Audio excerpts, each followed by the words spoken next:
वाचालं पङ्गुं लङ्घयते गिरिं यत्कृपातमहं वन्दे परमानन्दमाधवम्। यथाग्निर्दाहिका शक्ति रामकृष्णे स्थिता हिया सर्वविद्यास्वरूपां त्वां शारदां प्रणमाम्यहम्। জয় মা। আমরা আজকের কথা শুরু করতে যাচ্ছি। তো এই যে বলা, আপনাদের কাছে বলতে আসা, প্রথমে তো খুব সহজ ছিল না, মানে যাই হোক একটা বিশেষ পরিস্থিতিতে এই লাইভ অনুষ্ঠান শুরু হলো, মানে আমি এলাম লাইভে। তো এখন দেখছি যে আমি জানি না আমার কথাতে আপনাদের কতটুকু কি উপকার হচ্ছে, কিন্তু আমার নিজের অসম্ভব উপকার হচ্ছে। আমি কি বলবো, মায়ের কাছে আমার কৃতজ্ঞতার শেষ নেই। শনিবার সকাল হলেই মনের মধ্যে গুনগুন করতে থাকে, আজকে মায়ের কথা বলতে হবে, আজকে মায়ের কথা বলতে হবে। সব কাজ করি, ঘুরি ফিরি, আর মায়ের ছবির দিকে তাকাই আর বলি, মা তোমার কথা বলবো। কি বলবো গো মা? মনে মনে ভাবি, মার সাথে কথা বলি, ভাবি আজকে এইটা বলবো, আচ্ছা ওইটা বলবো, যদি সময় হয় তাহলে এই কথাটা বলবো। সারাক্ষণ আমার মনের মধ্যে 24 ঘন্টা একটা মাতৃ অনুধ্যান চলতে থাকে। এটা যে কত বড় সৌভাগ্য। তো আমি পড়ছিলাম, মায়ের কথা বলবো বলে একটু পড়ছিলাম, বই দেখছিলাম। আমি আপনাদের একটু একটু যা মায়ের উপর আমার কাছে বই আছে আমি একটু একটু দেখাবো আপনাদের। দেখুন এই বইটা দেখা যাচ্ছে, এই যে জন্ম জন্মান্তরের মা, হ্যাঁ এই বইটা দেখতে পাচ্ছেন কি? এটা সারদা মঠ থেকে প্রকাশিত। এই বইটাতে বিভিন্ন বিদগ্ধ পণ্ডিত মানুষরা মায়ের উপর নানা বিষয় লিখেছেন। তো আমি একটু ঘাটাঘাটি করছিলাম বইটাতে যে মায়ের বাণীর উপর কিছু পাই কিনা, আমি মায়ের অদোষদর্শিতার বিষয় বলবো। তো একটা ওই কারুর দোষ দেখো না মা, দোষ দেখবে নিজের, জগৎকে আপনার করে নিতে শেখো, এই যে বাণীটা, এই বাণীটা নিয়ে লিখেছেন তরুণ গোস্বামী বলে একজন। উনি খুব পণ্ডিত মানুষ এবং উনি নানা রকমভাবে সাইকোলজিক্যাল অ্যান্ড সোশিওলজিক্যাল আসপেক্টস থেকে এই বাণীটাকে ব্যাখ্যা করেছেন। উনি প্রথম বিশ্বযুদ্ধ, দ্বিতীয় বিশ্বযুদ্ধের পরিপ্রেক্ষিতগুলো নিয়ে এসছেন। খুব পাণ্ডিত্যপূর্ণ আলোচনা, খুব সুন্দর। উনি বলছেন যে মায়ের ওই একটা বাণী নিয়ে রাশি রাশি গ্রন্থ রচিত হতে পারে। আমি বইগুলো আপনাদের দেখালে কি হবে জানেন তো? যেমন ধরুন ফেসবুকে কাউকে খুঁজে পেতে খুব সুবিধে হয়, ফটোটা যদি দেখা থাকে চট করে পেয়ে যাই, সেরকম এই যদি বইটা ছবিটা দেখা থাকে না, যখন যদি কখনো আপনাদের সুযোগ হয়, হয়তো কোনো মঠে মিশনে এলেন, তখন মায়ের উপর বই খুঁজছেন, তখন মনে পড়বে যে হ্যাঁ ওই বইটার কথা তো দেখেছিলাম একবার, তখন খোঁজ করবেন বা সেটা কিনতে পারবেন। তো সেই জন্য আমি একটু বইগুলো আপনাদের দেখিয়ে দিই। তো আমি দোষদর্শিতার অদোষদর্শিতার ব্যাপারে বলবো মাকে, মায়ের কথা। মায়ের চরিত্রে মা একটা সময় মাকে কমপ্লেন করছেন, গোলাপ মা বা কেউ একজন সম্ভবত, যে একজনের সম্পর্কে নালিশ করতে এসেছেন। এসে বলছেন তোমাকে বলে তো কোনো লাভ নেই, তুমি তো কারোর দোষ দেখবে না। তখন মা বললেন কি করি বাবা, আমি পারি না যে দেখতে। তো স্বামী তপস্যানন্দজি, প্রাচীন মহারাজ একজন, চেন্নাই মঠে উনি আমাদের রামকৃষ্ণ মঠ মিশনের সহ সংঘাতজ্ঞ হয়েছিলেন, ভাইস প্রেসিডেন্ট হয়েছিলেন। তো তপস্যানন্দজি খুব পণ্ডিত সাধু ছিলেন। উনি অনেক আগেই মায়ের উপর বই লিখেছিলেন ইংরাজিতে।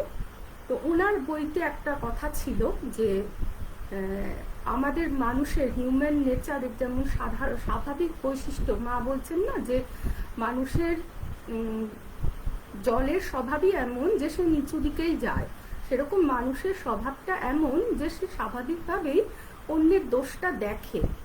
মা বলছে, মানে মায়ের ক্ষেত্রে উনি বলছেন যে মায়ের এটা একটা ডিফেক্ট, কনজেনিটাল ডিফেক্ট, যে মা দোষ দেখতে পারেন না। এটা একটা অদ্ভুত ব্যাপার। তো সেই আমি এক একটা করে ছোট ছোট ঘটনার উদাহরণ দেব, শুনলে বুঝতে পারবেন যে কত সাধারণ জিনিসগুলো আমরা হয়তো অনেক সময় সেভাবে তলিয়ে ভেবে দেখি না, কিন্তু কি অসাধারণ, মানে চিন্তা করা যায় না, চিন্তা করলে হতভম্ব হয়ে বসে থাকতে হয়। ঘটনা এক নম্বর ঘটনা বলি। মনে করুন যে মা যখন ঠাকুর দক্ষিণেশ্বরে ছিলেন মা তো অনেকবারই যাতায়াত করেছেন জয়রামবাটি থেকে ঠাকুরের কাছে যেতে। তো এরকম একবার গঙ্গা স্নানের কোনো একটা পরব ছিল, উনি স্নান করতে যখন কলকাতায়, আমাদের মহা সৌভাগ্য কল্লোলিনী কলকাতা, আমরা গঙ্গাকে পেয়েছি। তো জয়রামবাটির দেশে তো গঙ্গা নেই, ওরা পরবের সময় যেমন গঙ্গা সাগরে স্নান করতে আসেন সাধুরা দূর দূর থেকে, সেরকম গঙ্গা স্নানের কোনো পরব ছিল, মা সঙ্গিনীদের সঙ্গে আসছিলেন। সেই বিখ্যাত ঘটনা, এ পথে বিশাল বড় একটা তেলোভেলোর মাঠ পেরোতে হয়, সেই মাঠের মধ্যে সন্ধে হয়ে গেল, সন্ধ্যের আগে ওই মাঠ পেরিয়ে যেতে হবে, ওখানে ডাকাতের উপদ্রব। তো সঙ্গিনীরা, মা হাঁটতে পারছেন না, অনভ্যস্ত, মাকে ফেলে ওরা এগিয়ে গেল। তো সেই সময় সেই মাঠের মধ্যে একজন ডাকাত দম্পতি এলো, তারা মায়ের মধ্যে কালী রূপ দর্শন করেছে। যাই হোক, মা বাবা ডাকলেন যে বাবা আমি তোমার মেয়ে শারদা, বিপদে পড়েছি এরকম। তো তারা মাকে সঙ্গে করে, বাবা ডেকেছেন মানে সত্যি সত্যি মেয়ে, আর রামকৃষ্ণ তাদের জামাই, তো নিয়ে এলেন দক্ষিণেশ্বরে। তারা নিজেরা একদম কি বলে গার্জিয়ানের মতো করে, অভিভাবকের মতো করে। এই ঘটনাটা পরে যখন অনেক ভক্তরা মায়ের কাছে আসতেন, এসে ওনারা বারবার ওই কথাটা শুনতে চাইতেন যে মা তুমি এরকম তেলোভেলোর মাঠে কি হয়েছিল, তুমি নাকি কালী রূপে দর্শন দিয়েছিলেন। তো মা খুব লজ্জিত হতেন, মা ওই কথাটা বেশি বলতে চাইতেন না, লোকে বারবার ওটাই শুনতে চাইতো। আমরা দেখুন একটা সামান্য যদি সুযোগ পাই নিজেদের যেখানে বড় করার, হ্যাঁ সবসময় সেই উদাহরণটাই, মানে একটু কলার তুলতে আমরা ভুলি না যে আরে তোমাদের তো কারণ মনে ছিল না, কে বলেছিল এই শর্মা, আমি বললাম তাই হলো। মানে আমরা নিজেকে প্রচার করতে খুব ভালোবাসি, কিন্তু মা ওই কথাটা বলতে চাইতেন না। কেন? অনেকবার বললে হ্যাঁ তারা বলে তো তারা নাকি কালী দেখেছিল, মানে মা নিজেকে গোপনে রাখবেন, কিছুতেই মা বলবেন না যে আমি তাদের সেইভাবে দর্শন করিয়েছি, নিজের দেবীত্বটাকে তিনি সব সময় ঢেকে রাখতেন। তো আরো একটা অদ্ভুত কথা যেটা লাগে, সেটা মা বললেন বাবা বারবার ওই কথাটা কেন তোলো তোমরা, তাতে কি যারা সঙ্গে ছিল তাদের মনে কষ্ট হয়। দেখুন মানে এত দূর আমরা কি ভেবে দেখি, যখন কেউ একটা কাজ করে ফেলেছে, আচ্ছা ওরা ফেলে চলে গিয়েছিল, কিন্তু বারবার পরে যখন সেটা তাদের মনে করানো হচ্ছে যে ছি তোমরা মাকে ফেলে চলে গিয়েছিলে, এরকম পাষণ্ড কাজ করেছিলে, তাদের অস্বস্তি হবে। তাদের ওই অস্বস্তিতে যাতে না হয়, মা নিজেকে বড় করার সুযোগটা এতটুকুও রাখছেন না। ওই ঘটনাটাই মা বলছেন তোমরা ওই কথাটা বারবার কেন জিজ্ঞেস করো, তাতে সঙ্গে যারা ছিল তাদের তো মানে ওরা ফেলে চলে গেলেন, মার অভিযোগ তো নেই, নালিশ তো নেই, উল্টে উনি ওই ঘটনাটার উল্লেখ করাটাই কুণ্ঠিত বোধ করছেন, উনি করতে চাইছেন না। এই হলো এক নম্বর।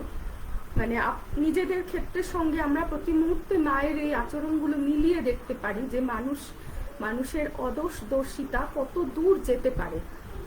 দ্বিতীয় ঘটনা মনে করুন, দক্ষিণেশ্বরে মা এসেছেন শ্যামা সুন্দরী দেবীর সঙ্গে, নৌকোয় করে মা এসেছেন। তো নৌকো থেকে নামছেন কোনো একবার, অনেকবারই যাতায়াত করেছেন, তার মধ্যে কোনো একবার মা এসেছেন। তখন হৃদয় ঠাকুরের ভাগ্নে, ঠাকুরের সেবা করতেন, ঠাকুর তার উপর তখন সাধন অবস্থায় এমন, ঠাকুরের নিজের শরীর রক্ষার মানে খুব উপায় তার নিজের হাতে ছিল না।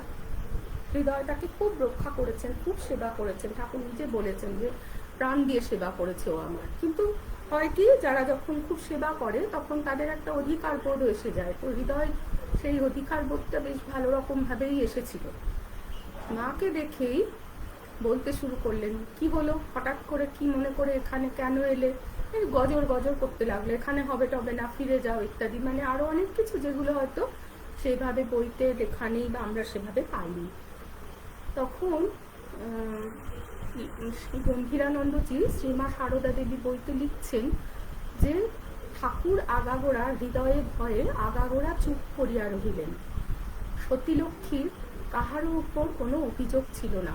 সারদা মা তিনি কি করলেন, তিনি সোজা ভবতারিণী মায়ের কাছে মন্দিরে গেলেন, গিয়ে প্রণাম করে বললেন মা যদি কোনোদিন তুমি আনাও তবে আবার আসবো, এই বলে প্রণাম করে উনি চলে গেলেন। কারণ উনি অন্তর থেকে বিশ্বাস করেন যে ঈশ্বরের ইচ্ছা ভিন্ন কিছু হয় না, হৃদয় একটা যন্ত্র মাত্র, তিনি যা করছেন সেটা ভবতারিণীর নির্দেশেই হচ্ছে, তাই তার যা কিছু মনের আরতি, যা কিছু জানানো বেদনা, তিনি সমস্ত নীরবে মায়ের কাছে, মন্দিরের মায়ের কাছে নিবেদন করলেন, করে হাত জোড় করে বললেন, মা তাহলে আমি আসি, তুমি যখন আবার আনাবে তখন আমি আসবো। সেই মা এলেন, এবং এমনভাবে এলেন, কোথায় হৃদয় তখন, হৃদয় নিজের কর্মফলে নিজেই একটা ভুল করে ফেললো, তো তাকে মন্দির থেকে পরে তাড়িয়েও দেওয়া হলো, বহিষ্কার করা হলো সেই কারণে। তো তখন হৃদয় নেই, ঠাকুরের খুব কষ্ট, ঠাকুর খবর দিয়ে মাকে আনালেন, তুমি এসো, পালকি করে হোক, ডুলি করে হোক, যেভাবে হোক তুমি এসো, আমার খুব কষ্ট হচ্ছে, আমি এখানে, আমার শরীর থাকবে না, তুমি এসো। তখন মা এলেন, সেই এলেন, ঠাকুরের সেবা, তারপর যতদিন তার শরীর ছিল মা সেবা করেছেন যেভাবে হোক। তো এই 2 নম্বর মায়ের মানে অদোষদর্শিতা। কখনো কোনো দিন মা হৃদয়ের সম্পর্কে এতটুকু মায়ের মুখে অভিযোগ শোনা যায়নি। একটা ছোটখাটো কথা একটু বেরিয়ে পড়েছে কখনো, মা বলছেন, তখন আমরা মেয়ে মানুষ, মা আর লক্ষ্মী দিদি নহবতে থাকতেন, যে আমি আর লক্ষ্মী বই পড়তুম, কি একটা 1 পয়সা দিয়ে বই আনিয়ে নিলুম, আমরা পড়তুম, তো ভাগ্নে আমাদের বই কেড়ে নিলেন। ভাগ্নে মানে হৃদয়, মেয়ে মানুষ কি বই পড়ে কি পরে নাটক নভেল লিখবে, বই কেড়ে নিলেন, মানে এত ডমিনেন্সি দেখাতো সে। সারদা মা তো খুবই ছোট, হৃদয় তো ঠাকুরেরই প্রায় সমবয়সী, আর মা তো ঠাকুরের চেয়ে 20 বছরের প্রায় ছোট, তো বালিকা একজন, তাকে আর কি পাত্তাই দিতেন না, তাকে বইটা কেড়ে নিয়েছেন। তখনকার দিনে মেয়েদের পড়ালেখাটাকে খুব বড় ক্রাইম বলে ধরা হতো, তো পড়তে দেননি। মা কিন্তু আর সেরকম ভাবে কোনো অভিযোগ করেননি, ওইটুকু একটু কথা, ভাগ্নে বই কেড়ে নিল। 2, 3 দেখুন, ঠাকুর চলে গেলেন, যাওয়ার আগে বলে গিয়েছিলেন, তুমি কটা রুটি খাও, সব খোঁজ খবর নিয়েছিলেন, যে একটা পেনশনের ব্যবস্থা যাতে থাকে। তখনকার দিনে ভাবুন, ভেবেছেন ঠাকুর যে আমি থাকবো না, ওর খাওয়া দাওয়া কি করে চলবে, তো বলেছিলেন। মা তো বললেন, আমি তো লজ্জায় মরে যাই, বললাম ওই 3-4টে খাই, তারপর যাই হোক, ঠাকুর হিসেব করলেন যে তাহলে 5 টাকা হলে তোমার চলে যায়, তো সেই ব্যবস্থা উনি করে গিয়েছিলেন। সেই টাকাটা তখন রামলাল, ঠাকুরের ভাইপো, তখন দক্ষিণেশ্বর মন্দিরের কালী মন্দিরের পূজারী, রামলালকে যখন জিজ্ঞাসা করা হলো, তখন পুরুষতান্ত্রিক সমাজ ব্যবস্থা, সবই মেয়েদের কোনো সে নেই, বলার কিছু নেই, তাকেই জিজ্ঞাসা করা হলো মন্দিরের কর্তৃপক্ষরা, যে গদাধর চাটুর্যে মশাইয়ের বিধবা স্ত্রী রয়েছেন, তার জন্য এরকম মাসোহারা কত দিলে ঠিক হয়। রামলাল বলে দিল, ওনার কিছু লাগবে না, উনি বিধবা মানুষ, ওনার কিসে খরচা, ছেলে পুলেও নেই, ও ভক্তরা যা দেয় চলে যাবে, টাকাটা উনি বন্ধ করিয়ে দিলেন। কি অবস্থা ভাবুন, স্বামীজি চেষ্টা করেছিলেন যে ওনার জন্য অন্তত 25 টাকা মাসোহারার ব্যবস্থা হোক দর্শক ভক্তদের মধ্যে থেকে চাঁদা করে, সেটাও শেষ পর্যন্ত হয়ে ওঠেনি। মা যে কি কষ্টে কতদিন রাতের পর রাত, দিনের পর দিন কাটিয়েছেন তার হিসেব নেই, কতটুকু লেখা হয়, একটা দিন কাটানো কত কষ্টকর হয়, সেরকম একদিনে 30 দিনে মাস হয়, তারপর 365 দিনে একটা বছর হয়, একটা দিন কাটানো মুশকিল। মায়ের বর্ণনা যখন আমরা একটু কেউ, মা কাউকে কখনো কিছু বলেননি, কিন্তু কোনো না কোনো ভাবে কেউ না কেউ একটা মানুষ জেনে যায়, তখন সেইগুলো পরে হয়ে থাকে, মানে স্মৃতিকথা হয়ে থাকে। একটা কাপড়, পরনের একটা কাপড়, আমরা কি কল্পনাও করতে পারি? 8খানা কাপড় গায়ে পরে লজ্জা নিবারণ করে বাকি 8খানা উনি ধুয়ে শুকোতে দিচ্ছেন বেড়ায়, ওটা শুকিয়ে গেলে ওই 8খানা পরে বাকি 8খানা ধুয়ে শুকোতে দিচ্ছেন। এটা কি আমরা জাস্ট কল্পনা করতে পারি? আমরা যদি একটু ভাবি বসে, যে এখন মন্দিরে মাকে কত সুন্দর করে বেনারসি শাড়ি পরিয়ে, গয়না দিয়ে কি সুন্দর করে সাজিয়ে রাখা হয়েছে, কিন্তু কি অবস্থায় মা যখন মানে সশরীরে ছিলেন, কি কষ্ট করে গেছেন, কাউকে কখনো কিছু বলেছেন? ভাতের পাতে নুন যুক্ত না, আমরা ভাবতে পারি কি? একটু লবণ নেই, আমরা কি কল্পনা করতে পারি? মা একটা বাটি নিয়ে পাড়াপড়শি বাড়িতে গেছেন, যে আমায় একটু লবণ দাও, আমায় একটু তরকারি দাও, কি কিছু দাও। ঠাকুর বলে গেলেন, নির্দেশ দিয়ে দিলেন, দেখো পর ভেত হয়েও কিন্তু পর ঘোরও হয়েও না, মানে অন্যে তোমাকে দয়া করে খাবার দিতে পারে, তোমার অন্ন সংস্থান করে দিতে পারে, কিন্তু অন্যের দেওয়া আশ্রয়ে তুমি বাস করো না, কামার পুকুরে নিজের ঘরটি নষ্ট করো না, এই কথাটা বললেন। যা হোক পারো শাক বুনে, 2টি শাক বুনে খাবে, আর ভাগের একখানি জমির যে চালটা আসে, ধানটা পাওয়া যায়, সেই ভাতটা তো জুটেই যাবে, শাক বুনে খেতে বললেন। ঠাকুরের কথা অক্ষরে অক্ষরে পালন করার জন্য মা কামারপুকুরে ওই গ্রামের বাড়িতে এসে তখনকার দিনে থাকলেন, শাক বুনে দিয়েছেন। দেখুন, আমরা আমাদের বাইরের লোকেরা এসে হয়তো সম্মান করছে বা মনে করছে যে এই মানুষটা অনেক বড় কিছু, মহান কিছু, কিন্তু জ্ঞাতিদের কাছে সম্মান পাওয়া জীবিত অবস্থায় খুব কম মানুষেরই সে সৌভাগ্য হয়, পায় না, তারা বোঝে না।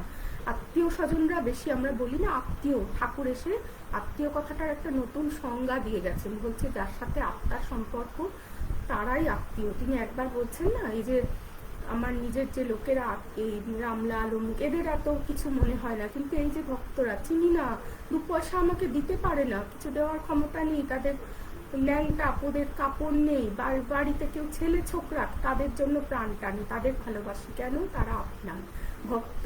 তো আমাদের শ্রীরামকৃষ্ণ ভক্তমণ্ডলী কিন্তু আমাদের কাছে এখন বেশি আপন আত্মীয় স্বজনের থেকেও, কারণ তারা ভাব বোঝে না, ভাব না বুঝলে নানা রকম ভাবে সমালোচনা করে। মাকে তখন কে চিনেছে বলুন? যখন ঠাকুরের শরীর গেল, লাটু মহারাজকে ঠাকুর শক্তি ঢেলে দিয়েছেন, মানে উনি বলছিলেন, উনি রামের ভক্ত ছিলেন, বিহারি ছেলে তো, স্বামী অদ্ভুতানন্দজি, উনি রামজির উপাসনা করতেন। তো ঠাকুর বলছেন, তো রামজি এখন কি করছে রে লেটো? লেটো বলতেন বা নোটো বলতেন, ওনার সুন্দর মানে মুখের সেই বুলি, হুগলি জেলার, ওরে নোটো, তোর শ্রীরাম এখন কি করছেন? তখন লাটু বলতো, কা জানে রামজি কা কর রা হ্যায়, কা জানে। ঠাকুর বলতেন, তো রামজি এখন ছুঁচের মধ্যে দিয়ে উট প্রবেশ করাচ্ছেন। তখন লাটু মহারাজ পরে বলছেন যে তখন তো বুঝিনি, তিনি আমার এই ক্ষুদ্র আধারের মধ্যে শক্তি, অনেক শক্তি ঢেলে দিচ্ছিলেন, তাই তিনি ওই কথা বলেছিলেন। সেই লাটু মহারাজকে ঠাকুর নিজ মুখে বলেছেন, ওরে তুই যার ধ্যান করছিস, তুই সীতা দেবীর ধ্যান করছিস, তো সীতা মা নহবতে আটা বাকছেন, রুটি বেলছেন, তুই যা তাকে সাহায্য কর, তাহলে তোর কোটি জপের সমান হবে। তিনি বলেছেন, মানে বুঝিয়েই দিয়েছেন যে তোর সীতা মা ওখানে নহবতে আছেন। সবকিছু জানার পরেও লাটু মহারাজ বলছেন সারদা মা সম্পর্কে যে মেয়ে মানুষের এমন ধৈর্য সহ্য আমি আর দেখিনি। সাধারণ মেয়ে মানুষ বলছেন, মানে তিনি যে দেবী সেই বোধটা কখনো কিন্তু জাগ্রত হয়নি। যখন ঠাকুরের শরীর গেল, মা চিৎকার করে কেঁদে উঠলেন, গো মা কালী গো, তুমি আমার ফেলে কোথায় গেলে? ওই একবার, তারপরে ফেলে গেলেন। তখন লাটু মহারাজ বলছেন যে মেয়ে মানুষের এমন সহ্য আমি আর দেখিনি। মেয়ে মানুষ বলছেন, চিনতে পারেননি, অনেক পরে, গুরু ভাইরাও তখনও চেনেন না। তখন স্বামীজি চিঠিতে স্বামী শিবানন্দজিকে দিচ্ছেন যে মা ঠাকুরুন কি বস্তু, এখনো বোঝনি ভায়া, কালে বুঝবে। স্বামী প্রেমানন্দের মা বাবুরাম মহারাজের মা দুর্গা পুজো করছেন, স্বামীজি বলছেন বাবুরামের মায়ের ভিন্নতি হয়েছে, জ্যান্ত দুর্গা ছেড়ে মাটির দুর্গা পুজো করছেন। সারদা মায়ের কথা বলছেন যে মাকে রেখে সেবা করুক, তাহলে তো দুর্গা পুজোর সমান হয়। এত দূর স্বামীজি কি করে চিনলেন? স্বামীজিকে ঠাকুর অনেক কিছু বলে গেছেন, লিখিয়ে গেছেন, স্বামীজি নিজের শক্তি দিয়ে বুঝেছেন। তো সেই মা যখন কামারপুকুরে এলেন, এসে থাকতে, চিন্তা করে দেখুন, মা তো প্রথম যে স্বামী চলে গেছেন, সন্তান নেই, কি অসহায় জীবন, সেই অবস্থায় ভাবুন। মা তো সাদা শাড়ি পরলেন, তখন গয়না খুলে ফেললেন। ঠাকুর এসে দর্শন দিয়ে বলছেন, তুমি কেন বিধবার বেশ পড়েছো, তুমি সধবার বেশ ত্যাগ করো না। তখন মা বলছেন, সে কি, আমি কি করে পড়ি, এরকম গ্রাম বাংলার লোকে কি বলবে? তখন ঠাকুর বলছেন, তুমি গৌরদাসীর কাছ থেকে শুনে নিও, ওনাকে দর্শন দিয়ে বলছেন হাতের গয়না খুলো না। তখন মা গৌরদাসীর সঙ্গে যখন দেখা হলো বৃন্দাবনে, গৌরী দেবী, তখন উনি বলছেন, গৌরী মা, যে তুমি জানো না কি, তোমার তো চিন্ময় স্বামী, তার কখনো মৃত্যু নেই, তুমি চির বর্তমান, আর তুমি হচ্ছে নারায়ণের পাশে বৈকুণ্ঠের লক্ষ্মী সমান, তুমি তো লক্ষ্মী, তোমার কল্যাণে, মানে তোমার জন্য জগতের কল্যাণ, তুমি কেন অলংকার ত্যাগ করবে? তুমি কখনো সধবার চিহ্ন ত্যাগ করো না। গৌরী মায়ের কথা শুনে মা গৌরীমাকে খুব মানতেন। তো উনি এখন কি করবেন, গ্রামে তো ভীষণ সমালোচনা হবে, তো হাতে একটা কিছু রাখলেন, সোনার জিনিস, বালা ঠাকুর গড়িয়ে দিয়েছিলেন, আর সাদা লাল পাড় কাপড়ের পাড় ছিঁড়ে সরু নরুন পাড় করে দিলেন নিজেই। সেই নরুন পাড় শাড়ি পরতেন, তা সত্ত্বেও কি সমালোচনা হতো না? সেগুলো লেখা নেই, প্রচুর সমালোচনা হতো। জ্ঞাতি আত্মীয়রা যা তা বলতো, আমি তো বুঝতে পারি এখন, মানে সেটা আমার কল্পনা করতে পারি।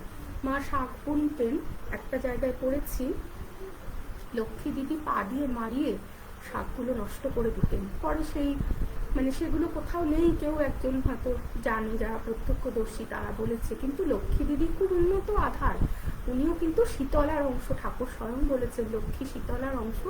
লক্ষ্মীর মধ্যে খুব তেজ তেজ ভাব, ওকে বিয়ে দিও না, বিয়ে দিলে ও কিন্তু ওর স্বামী বাঁচবে না, বিধবা হবে।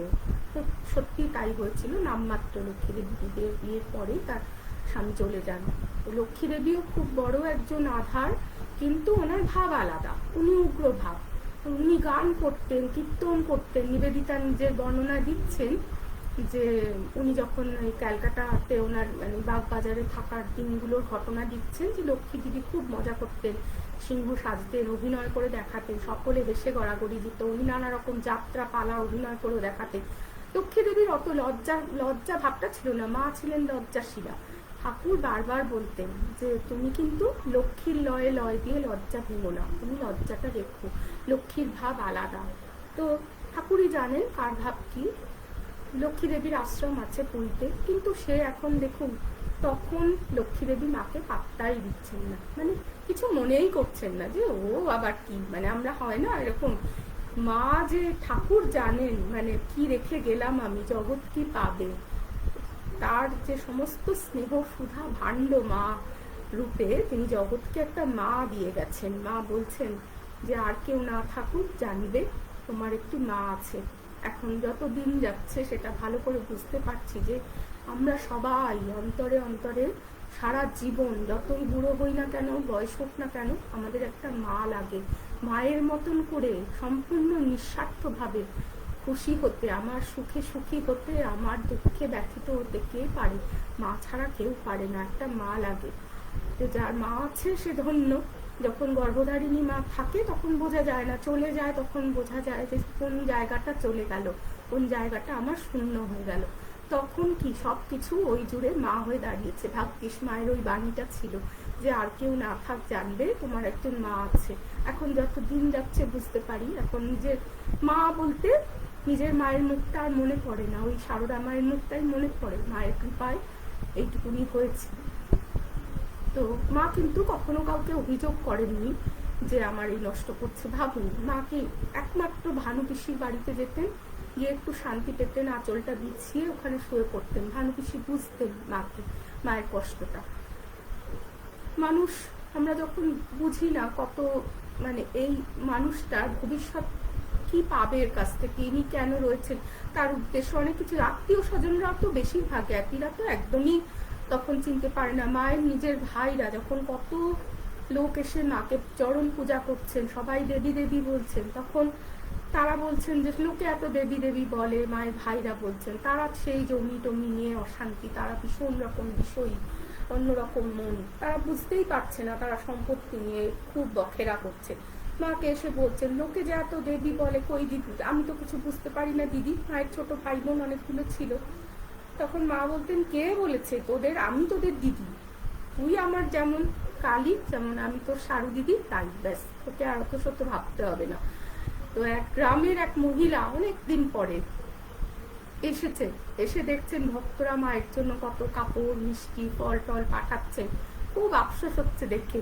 তখন বলছে গদাইয়ের সঙ্গে আমার বিয়ের কথা হয়েছিল, যদি হতো তখন বাড়ি থেকে নিশ্চয়ই দেয়নি, পাগল বলে। তখন বলছে যে যদি বিয়ে হতো গদাইয়ের সঙ্গে আমার, তাহলে এই সমস্ত আমারই পাওয়ার কথা, এগুলোর আমি হচ্ছে মানে উত্তরাধিকারী, আমি প্রাপ্য আমার। মা একটুও কিছু বলছেন না যে করলে না কেন, তার সাথে সারা জীবনটা ঘর করে তার সেবা করতে পারতে, সেইটা তো করনি। এখন ফল মিষ্টি ভক্তরা দিচ্ছে, এত কষ্ট করার পর সেই জিনিসে লোভ দিচ্ছ। মা কিন্তু একটুও কিছু বললেন না, মা হেসে বললেন তাই তো নিয়ে যাও বলে ওনাকে অনেক ফল মিষ্টি টিষ্টি কাপড় টাপড় দিয়ে দিলেন। ও খুশি হয়ে চলে গেল। ওরা শুধু জিনিসটুকুই জানে, আর কিছু জানে না। তো এই ঠাকুরের দেখুন, ঠাকুর মানে আমরা ঠাকুর মানে ওনার ছোটবেলার বন্ধু গয়া বিষ্ণু খুব ভাব ছিল ভীষণ, মানে দুজনে একসাথে সবসময় থাকতেন। এমনভাবে মানে জোড়া দিয়ে থাকতেন, লোকে হাসাহাসি করতো, মজা করতো ওদের নিয়ে। সেই অনেক বছর বাদে দক্ষিণেশ্বরে নাম গদাইয়ের কথা শুনে যে নাকি কালী মন্দিরের পূজারি হয়েছে, খুব নাম ডাক, বড় বড় লোকেরা তার কাছে যায়, ছোটবেলার বন্ধুকে দেখতে এসেছেন। দেখতে এসে তার মনে হচ্ছে যে গ্রামের লোকেরা গদাইকে দেখে বলছে, এ বাবা, এই তো ছোট থেকেই যেমন ছিল এখনো একই রকম আছে গদাই। মানে সেই পাগল ফিট হয়ে যেত, আমরা বলি না, তার সমাধিটাকে মনে করছে সে মানে সেন্সলেস হয়ে যাচ্ছে। ওই ছোটবেলা থেকে ওরকম ছিল, এখনো ওরকম রয়ে গেছে, ওরা এরকম হচ্ছে, ওদের এই ফিলিং বুঝতে পারছে না।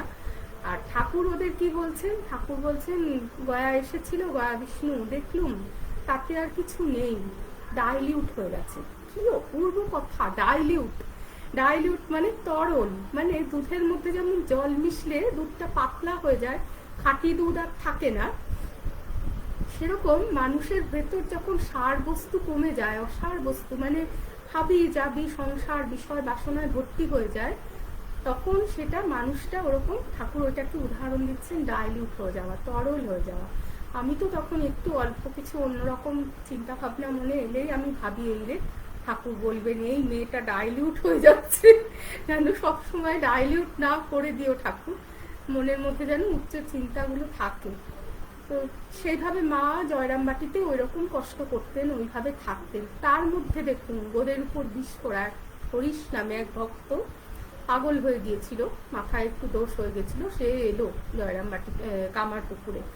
মা তাকে যথাসাধ্য যত্ন করতেন, কারণ তার স্বামীর কাছে শ্রীরামকৃষ্ণের কাছে উনি যেতেন, হরিশ পুরনো ভক্ত, ওই নিজে কষ্টের মধ্যে আছেন, তার মধ্যেও তাকে রান্না বান্না করে খাওয়াতেন। তার মাথায় কি রূপ চাপলো একবার, মাকে পুরো অ্যাটাক করার জন্য তাড়া করেছেন। ভাবুন কি কষ্ট, মেয়েদের জীবনটা সত্যি ভাবা যায় না। উনি একা, কোথাও কোনো অবলম্বন পাচ্ছেন না, বলছেন ধানের মড়াই চারদিকে ঘুরতে লাগলুম, আর হরিশ তাড়া করছে পিছনে, কি বেগ উঠেছে তুমি আমার শক্তি বলছেন, মানে মধুর ভাবে ওই রকম একটা ভাব চেপেছে, তুমি আমার শক্তি বলে ওকে মানে আলিঙ্গন করবেন বা কিছু ধরবেন, স্পর্শ করবেন, ছুটছেন। মা ঘুরছেন একটা ধানের মড়াইকে কেন্দ্র করে, বলছে 7 বার ঘুরে আর পারলুম নি, তখন নিজ মূর্তি ধরলুম। কথাটা শুনলে গায়ে কাটা দেয়। নিজ মূর্তি, মা খুব ভালো করে জানতেন তার স্বরূপ, তিনি কে। কোনোদিন মুখ দিয়ে কিছু বলেননি, সব সময় বলতেন আমি তো কিছু জানি না, ঠাকুরই সব, ইত্যাদি বলছেন। একটা ক্রিটিক্যাল মোমেন্টে তার মুখ দিয়ে বেরিয়ে যাচ্ছে, তখন নিজ মূর্তি ধরলুম। কি মূর্তি আমরা ভাবতেও পারি না, চরম শান্ত, যার মুখের কথা কেউ কোনোদিন শোনেনি, মুখটা কোনোদিন রামবাবুরা বলতেন, পরমহংসদেবের স্ত্রীকে কোনোদিন দেখিনি, তিনি আছেন শুনেছি বাগানে, কোনোদিন দেখার সৌভাগ্য হয়নি, এত লজ্জাশীলা। কাক করে ব্রাহ্ম মুহূর্তে উঠে উনি বাইরের কাজ সেরে ঘরে ঢুকে যেতেন, এতখানি ঘুমটা থাকতো ভক্তরা যখন প্রণাম করতেন। সেই মা নিজ মূর্তি ধরলুম বলে বলছে তার বুকের উপর হাঁটু দিয়ে বসলুম, বসে জিভ টেনে ধরে, বা হাতে জিভ টেনে ধরে ডান হাতে তার গালে চড় মেরে গেলেন। মারতে মারতে এত মারলাম, মানে হাত, মা বলছেন আমার হাত লাল হয়ে গেছিল, মানে কি সাংঘাতিক। কত আগে স্বামীজি এই কথাটা একজন শিষ্যকে বলেছিলেন যে তুমি যার কাছে দীক্ষা পাবে, দেবী মূর্তি তোমাকে দেবী দীক্ষা দেবেন, তিনি আমার থেকে অনেক বড় শক্তি দায়নি, শক্তি স্বরূপিনী, তার কাছে তোমার দীক্ষা হবে। ওপরে তিনি ভারী শান্ত সরস্বতী মূর্তি, কিন্তু ভিতরে বগলা মূর্তি।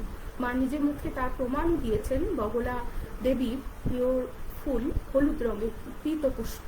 মা বলছেন যে ঠাকুরের প্রিয় ফুল সাদা, আর আমার প্রিয় হলদে, আমার হলদে ফুল দিয়ে, উনি বারবার এটা বলতেন। তো ওনার ভেতরে বগলা ছিল, মানে বগলা হচ্ছে আমাদের মানে কঠোর দেবী। যেমন কালীকে আমরা ভয় পাই, কিন্তু কালীর করুণার কোনো সীমা নেই। আমাদের যত খারাপ, যত অশুভ, যত তম ভাব, সেগুলোকে একেবারে শেষ করে দিতে এই যারা মানে আমরা মনে করি তা আপাত দৃষ্টিতে অকরুণ মূর্তি, মাতৃমূর্তি নয় কালী বগলা এই মূর্তিগুলি, কিন্তু এগুলো হচ্ছে সবসময় দুষ্টের দমনের জন্য এই মূর্তিটাই মাকে ধারণ করতে হয়। দেখুন শ্রী শ্রী চণ্ডীর 4th অধ্যায়ে একটা শ্লোকে এক জায়গায় আছে, শক্রাধিকৃত দেবী স্তুতি বলে একটা স্তুতি আছে, তাতে আছে চিত্তে কৃপা সমর নিষ্ঠুরতা চ দৃষ্ট্বা ত্বয়্যেব দেবী বরদে ভুবন ত্রয়তি। চিত্তে কৃপা, মা যখন সন্তানকে মারে তখন তার অন্তরে কিন্তু করুণায় ভর্তি, মা শাসন করার জন্য মারে সন্তানকে, কিন্তু সমরে নিষ্ঠুরতা, সমরে যুদ্ধের সময় প্রত্যেকটা জিনিসের একটা নিয়ম আছে। যুদ্ধের সময় মা যদি বলে, ওরে মহিষাসুর তুই কেন এত দুষ্টুমি করলি, তোকে তো মারতে হবে, তুই এমনি করিস না বাবা, আমি মা হয়ে তোকে কোন প্রাণে মারি বলতো, এটা বললে কি মহিষাসুর থামবে? সে তো নিমেষেই মহিষ রূপ ধারণ করছে, এই রূপ ধারণ করছে, সেই রূপ ধারণ করছে, রক্ত বীজ হয়ে যাচ্ছে, বিশাল মানে নিজেকে ক্রমাগত বাড়িয়ে চলেছে, তার নিধন হবে না। তখন তাকে আচ্ছা করে মারা, চিত্তে কৃপা থাকা সত্ত্বেও সমরে নিষ্ঠুরতা, ত্রিশূল দিয়ে তার বক্ষ ভেদ করছেন, খড়গ দিয়ে তার অসি দিয়ে তার মুন্ডচ্ছেদ করছেন। তয়ই এব, সেই তুমি, সেই দেবী, বড়দে দেবী, বড়দে, তিনি আবার বর দান করেন। ভুবনত্রয়, ত্রিভুবনে তোমার মতন এমন দেবী তুমি ছাড়া আর এমনটি কে আছে যার চিত্তে কৃপা সমরে নিষ্ঠুরতা। আবার দেখুন, এটা গেল আপনার দক্ষিণেশ্বরে বললাম হৃদয়ের কথা, তারপরে কামারপুকুরে এইরকম জ্ঞাতি গোষ্ঠীদের সমালোচনা, এত কষ্ট, ওনার কোনো নির্বিকার, কারুর দোষ দেখছেন না। একদম বাগবাজারে যখন থাকছেন উদ্বোধনে, ওই সময়ও দেখুন পাগলি মামি রাধু কি পরিমাণ অত্যাচার করেছে, কি কষ্ট দিয়েছে। রাধুকে কেন্দ্র করে অবলম্বন করে মা তার শরীরটা রাখলেন, রাধু রাধু করে মনটাকে নামিয়ে রেখেছি বলতেন। সেই রাধুকে নিয়ে কম সমালোচনা? ইভেন মা যাদের নিজেদের সখী বলছেন, জয়া বিজয়া বলছেন, সেই গোলাপ মা, জটিন মাও কিন্তু মাকে ছাড়েননি, যথেষ্ট কষ্ট দিয়েছেন। কারণ তারা সেই রকম করে বোঝা সেইগুলো সেইভাবে আসেনি যে মা স্বয়ং দেবী। তাদের আসতো, বুঝতেন, আবার জ্ঞানটা হারিয়ে যেত, আবার রূঢ় ব্যবহার করতেন। গোলাপ মা কতবার মাকে কত রকম রূঢ় কথা বলেছেন। যোগীন মায় সেই জমিদার নন্দিনী, নামও প্রণাম করব, গঙ্গার ঘাট থেকে জপ করে এসে। মোটেই যে সবসময় ওদের প্রোটেক্টও যেমন করেছেন তেমন কষ্টও দিয়েছেন, অনেক শাসনও করেছেন। তো তবুও মা কিন্তু সবসময় নিজ গুণে নিজেকে মৃদু রেখে, নম্র রেখে সব সহ্য করেছে। সেই পাগলি এত মানে ওর ধারণা ছিল যে রাধুকে মা ওষুধ খাইয়ে বশ করে নিয়েছে, যে নিজের মেয়ে। অথচ যখন রাধুর জন্ম হলো, মায়ের ভাইয়ের মেয়ে ভাগ্নি, তার বাবা মায়ের ভাই মারা গেছে।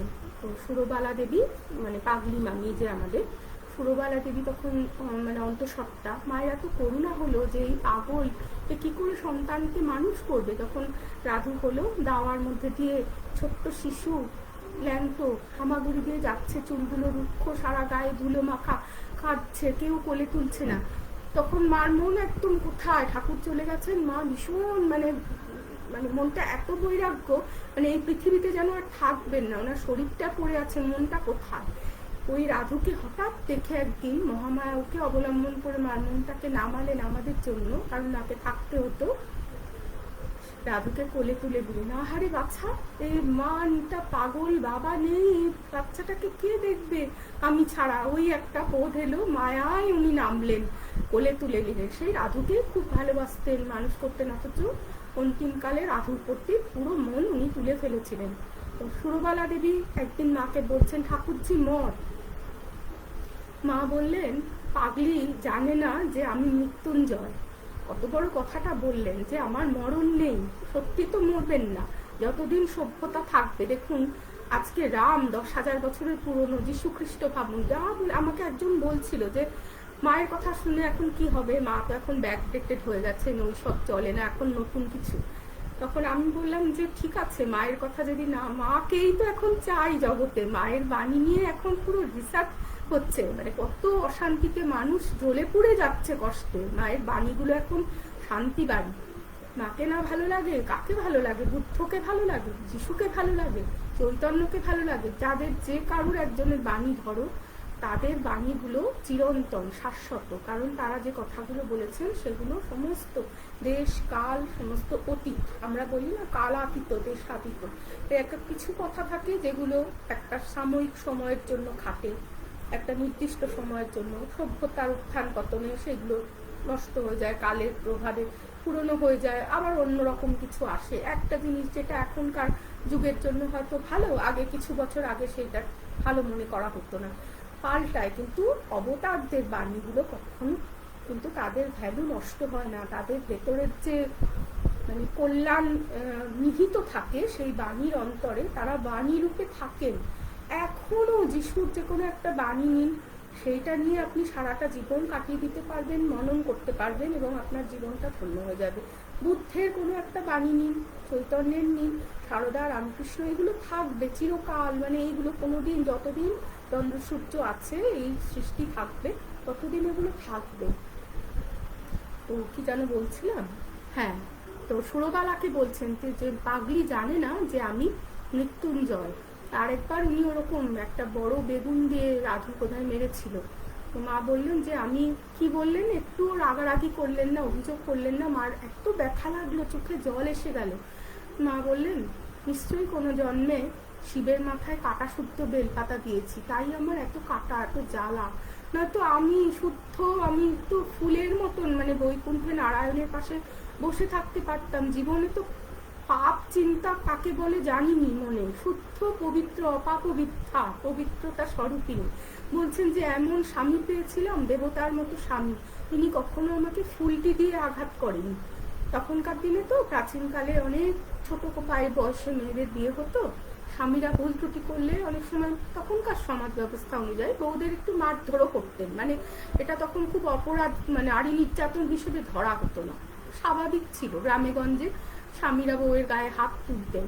তো মা বলতেন তিনি ফুলটি দিয়ে আমাকে আঘাত করেননি, অথচ এই সংসারে এদের মধ্যে থেকে আমি জ্বলে গেলাম। কি কষ্ট! কেন? উনি নিজের কি মানে কর্মফলকে দায়ী করছেন, তার আবার কর্মফল কি? তিনি তো ঈশ্বরী। তিনি বলছেন কোন জন্মে শিবের মাথায় কাটা শুদ্ধ বেলপাতা দিয়েছি, তাই বোধহয় আমার এই জ্বালা। তারপরে দেখুন একদম শেষে গিয়ে উনি অন্তিম সময়, তখন অসুস্থ, মানে শরীর এত খারাপ, জ্বরে ভুগছেন, কতদিন ধরে পেটের সমস্যা দাস্ত হচ্ছে, মানে সেই অবস্থায় মেঝেতে শুয়ে আছেন উদ্বোধনের ওই বাড়িতে। হাড় হয়ে গেছে শরীরটা, কিচ্ছু খেতে পাচ্ছেন না, মানে প্রাণটা যায় যায়। তার কটা দিন আগে অন্নপূর্ণার মা বলে একজন এসেছেন, এসে কাঁদছেন চৌকাঠের কাছে বসে, বলছেন মা তুমি তো চললে, আমাদের কি হবে? দেখুন আমাদের কি হবে, মানে মার কাছে এলেই যেন একটা সমাধান, কিছু একটা হবে, মা একটা কিছু বলে দেবেন, প্রাণটা জুড়াবে, শান্তি হবে, মা একটা পথ বলে দেবেন, মা একটা হাইকোর্টের মতো। সেই মা চলে যাচ্ছেন, আমাদের কি হবে? মা কি হবে সেটা বলে গেলেন, কেমন করে থাকতে হবে। অন্নপূর্ণার মাকে অবলম্বন করে আমরা ওই বাণীটা পেলাম। ওই বাণীর ধারক যেমন কথামৃতের বাণীগুলো ধারণ করেছেন শ্রীমকে অবলম্বন করে আমরা ঠাকুরের বাণীটা পাচ্ছি, ঠিক তেমন মায়ের ওই অন্তিম বাণী, সে অব্যর্থ অসাধারণ বাণী, সেটা আমরা পেলাম অন্নপূর্ণার মাকে অবলম্বন করে। তিনি বললেন যদি শান্তি পেতে চাও না, তাহলে কারোর দোষ দেখো না, দোষ দেখবে নিজের। একদম দেখতে বললেন না, যদি দেখতে হয় কার, নিজের দোষ দেখবে, আর জগৎকে আপনার করে নিতে শেখো। কেউ পর নয়, জগৎ তোমার। একটা হচ্ছে প্রত্যক্ষ প্র্যাকটিক্যাল জগতে চলবার জন্য, যদি দোষ দেখি তাহলে অশান্তি পাবো, দোষ না দেখি শান্তি, তার উল্টোটা। এটা একদম সহজ সমাধান। আর দ্বিতীয়টা হচ্ছেন বেদান্তের বাণী, সর্বভূতে সেই ঈশ্বর, সর্বভূতান্তর আত্মা, আমি সর্বভূতের ভেতর, সর্বভূত আমার ভেতর। এই যে বোধ, মানে ব্রহ্ম অনুভূতি, সর্বভূতে ব্রহ্ম দর্শন, চূড়ান্ত বেদান্তের একদম শেষ কথা এটা, যে বললেন জগৎ তোমার। কিরকম দেখুন, অনেক জায়গায় এই উদাহরণটা লোকে দাঁত আর জিভ দিয়ে দেয়, মুখের মধ্যে দাঁত আর জিভ দুটোই রয়েছে, তবে মাঝে মাঝে আমাদের জিভে কামড় লেগে যায়, প্রচন্ড ব্যথা লাগে, কিন্তু আমরা রেগে গিয়ে কি দাঁত ভেঙে ফেলি? যে দাঁত বেটা এমন দুষ্টু, আমার জিভকে কামড়ে দিল, আমরা ভেঙে তো ফেলি না, কারণ দাঁত তো আমার, ভাঙলে তো ক্ষতিটা আমার হবে, তাই না? সেরকম আমার হাতটা আমার, চোখটা আমার। আমরা যখন কিছু দেখি, মন দিয়ে কোনো সিনেমা দেখি বা কিছু দেখি, তখন আমার সমস্ত মন প্রাণ অনুভূতি সব ওই চোখের দাঁড়ে এসে থাকে। আমরা চোখ দিয়ে যেন পুরো জিনিসটাকে ভিতরে অ্যাবজর্ব করি, তখন চোখটা আমিই হয়ে যায়। সেরকম আমার পিঠের পেছনে কোথাও একটা ফোড়া হয়েছে, সমস্ত মনটা টস টস করছে, ব্যথা করছে, যন্ত্রণা করছে, কাজ করছি, উঠতে বসতে যা কিছু করছি, মনটা পিঠের দিকে পড়ে থাকবে, তখন পিঠটা আমি। হাতটা আমার হাত, পা আমার পা, জিভ আমার, তো আমাদের সমস্ত মাথা থেকে, মাথার চুল থেকে পায়ের নখ পর্যন্ত আমার হাত, আমার নখ, মানে সব কিছুটা আমার। সেরকম এই গোটা সৃষ্টিটা যদি একজন বিরাট পুরুষের সমগ্র দেহটা হয়, তাহলে প্রত্যেকটা জীব, প্রত্যেকটা কীট পতঙ্গ, অণু পরমাণু, সমস্ত বৃক্ষ প্রাণী লতা সব হচ্ছে তার ওরকম অঙ্গ প্রত্যঙ্গ। চুল, চোখ, নাক, ঠোঁট, কান, হাত, পা, সব কিছু। তাহলে আপনি কাকে হিংসা করবেন আর কারি বা দোষ দেখবেন? এটা হচ্ছে আলটিমেট একটা শান্তির সলিউশন। তো আমরা এইভাবে ছোট ছোট করে প্র্যাকটিস করতে পারি। ধরুন মায়ের বাণীগুলো প্র্যাকটিস কিভাবে, শুধু শুনে গেলাম তা নয়। ধরুন আজকে এটা নিয়ে আলোচনা হলো, তো মা কারুর দোষ দেখতে পারতেন না, মা বলে গেলেন কারুর দোষ দেখো না। ধরুন আজকে শনিবার, সামনের শনিবার পর্যন্ত 7 দিন আমরা এই একটা বাণী ধরে প্র্যাকটিস করলাম যে 7 দিন আমি একেবারে কোনো মতে কারুর দোষ দেখবো না। এটা একটা সাধন হতে পারে আমাদের। প্রত্যেক মুহূর্তে ভুল হলে মনে করি দেবো নিজেকে, না আমরা দোষ দেখবো না। আর যখন আমরা কোনো সাধন ওরকম ভাবে করি, যেমন প্রত্যেকটাতে একটা অসীম শক্তি এসে পড়ে মনে, সেই শক্তিটা হচ্ছে ইতিবাচক শক্তি।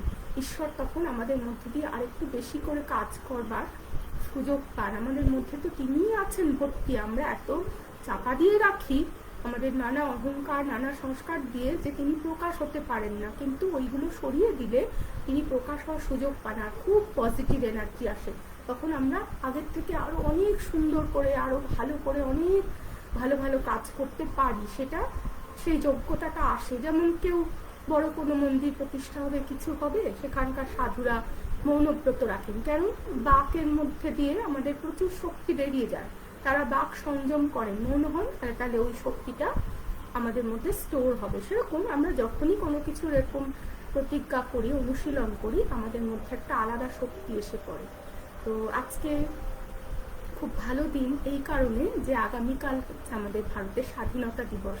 দেখুন আমরা স্বাধীনতার জন্য কি কষ্ট করেছে বলুন, কত তাজা তাজা প্রাণ দিয়েছে, কিভাবে যুদ্ধ করে, সংগ্রাম করে, অসীম চোখের জলে, অসীম রক্তের পিচ্ছিল পথ ধরে আমরা ওই স্বাধীনতাটা আদায় করে নিয়েছি, তাই না? বাইরের শত্রুদের আমরা তাড়িয়ে দিয়ে আমাদের নিজেদের দেশকে আমরা সুরক্ষিত করেছি, আমাদের করে নিয়েছি। সেরকম আজকে দিনে এই প্রার্থনা হোক যে আমাদের যে শরীর, মন, বুদ্ধির মধ্যে যত বন্ধন আছে, যত সংস্কার আছে, যত কুভাব আছে, সেইগুলোর বিরুদ্ধে লড়ে আমরা আমাদের আত্মা যে চিরমুক্ত, চির স্বাধীন আত্মার সেই স্বাধীন মুক্ত স্বরূপটাকে আমরা ফুটিয়ে তুলতে যেন পারি, এটা আজকের প্রার্থনা হোক। আপনারা সকলে ভালো থাকবেন। জননীং শারদাং দেবীং রামকৃষ্ণং জগৎগুরুং পাদপদ্মে তয় শ্রিত্বা প্রণমামি মুহুর্মুহুঃ। আজকে এখানে শেষ করছি। আপনাদের সকলকে অনেক অনেক নমস্কার, শ্রদ্ধা, ভালোবাসা আর ধন্যবাদ।